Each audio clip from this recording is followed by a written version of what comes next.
சென்ற மாதம் நான் ஒரு மதுபான கடைக்கு போனேன். ஒரு மதுபான கடை இல்லை, கோவையில் இருக்கிற எல்லா மதுபான கடைகளுக்கும் போனேன்.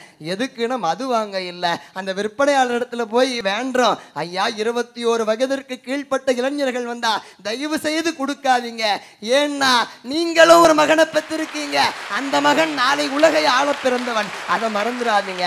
அப்ப என் பின்னாடி முக்கி என்னையே தள்ளி விட்டுட்டு ஒரு மகனை பெற்றவர் என்னை தள்ளி விடுகிறார்.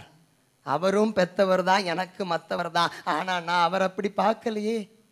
ஏங்க அந்த மகனுக்கு வாழ்க்கை என்னங்க? அந்த பெத்தவன் அப்படி குடிகாரனா இருக்கான், ஆனா அவருக்கு பெயர் குடிகாரனா?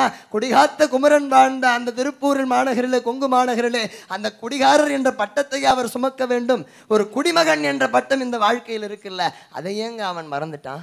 ஆக ஒரு பள்ளிக்கூடம் எங்கு திறக்கப்படுகின்றதோ அங்கு ஒரு சிறைச்சாலை மூடப்படும் என்பார்களே, என்ன பொருள்? படிக்க படிக்க குற்றங்கள் குறைகிறது, பாமர மக்களும் பகுத்தறிவு மாண்பாக மாறுகிறார்கள். அதனால் தான் சொல்றேன், எல்லாரும் படிக்கணும், படிக்காம ஒன்றும் முடியாது.